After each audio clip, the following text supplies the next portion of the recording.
Here are the 4 reasons why sanctions that has been imposed on South Africa will not make South Africa another Zimbabwe. And I'll explain why. The reason number 1 is South Africa's sanctions are not like the ones that were imposed on Zimbabwe. The ones that were imposed on Zimbabwe were Zidera sanctions. And the Zidera sanctions, one, they were targeted at institutions and companies. That means that the sanctions that are in South Africa are incomparable to the sanctions that were imposed on Zimbabwe. That is the reason number 1. Reason number 2 why the sanctions in South Africa will not be like Zimbabwe. No Afrikaner wants to move out of South Africa to be a refugee in America. Nobody wants that. No white farmer who is in the production of food would want to leave their farm and go become a refugee in America. Nobody wants that. And it has been confirmed by AfriForum, the ones that were front runners in urging America to act. Listen to them. Now, we took note of Mr. Trump's executive order with regard to South Africa in general and Afrikaners in particular. His order and the other statements of senior American officials place the spotlight on contentious issues in South Africa, like foreign policy and the situation of Afrikaners as an indigenous cultural community. We welcome the concern of imported Americans about our situation, but we believe that the solution must be found in South Africa. We reaffirm today our commitment and our firm commitment to the country and all its people. Although we differ with the ANC about the direction of the country, the many race laws that make us second-class citizens, the treatment of the Afrikaans community with the Bella Act, laws like the Expropriation Act, and the blatant threats made by certain politicians towards Afrikaners. And we are, of course, concerned about our human rights. However, we want to put on record the following.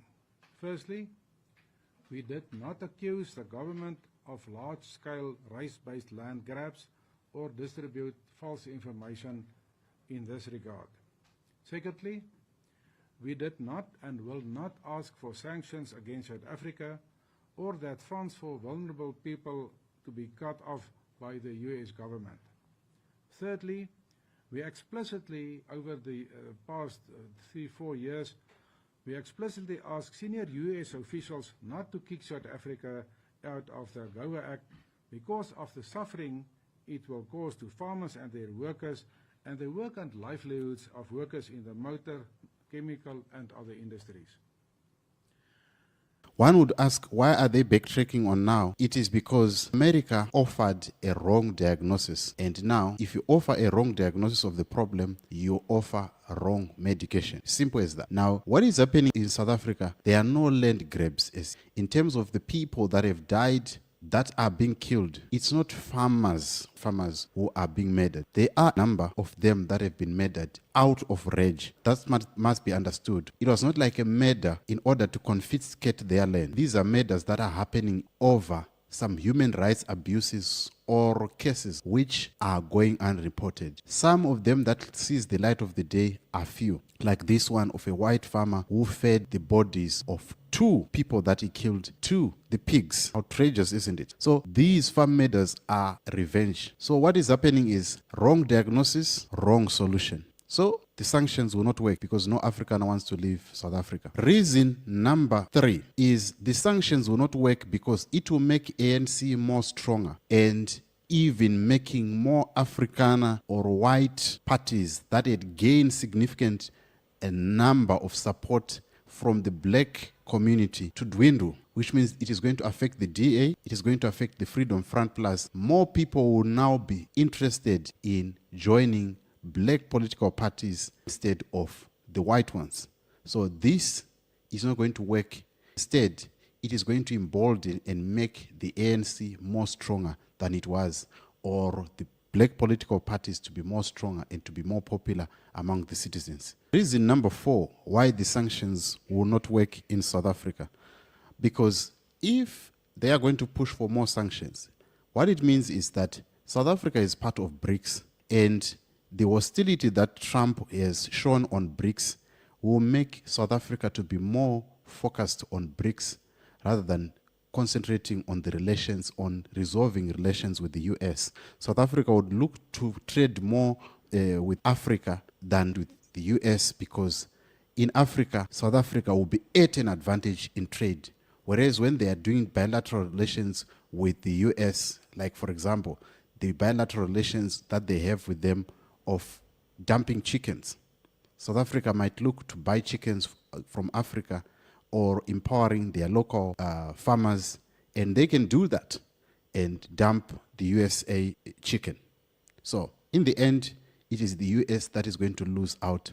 And like what Gwede Mantashe said, with the growing demand of these minerals, Africa needs to assert its advantage and take charge of the growing demand. You know, I was listening to, I have ministers in my cabinet who always worry about geopolitics, with this standing threat that, yeah, because you passed an Exploration Act, therefore Trump would withhold funding to South Africa. And I said, let's not immobilize Africa. Let's withhold minerals to US. That is it. If they don't give us money, let's not give them minerals. But the reality, they take our minerals, but say we're withdrawing funding. No, we have minerals in the continent. And therefore we have something that we have. We're not just beggars, but we must just use that endowment for our benefit as a continent. But if as a continent we are frightened, we fear everything, we are going to collapse, and will collapse with minerals at our doorstep. we are going to withhold the minerals.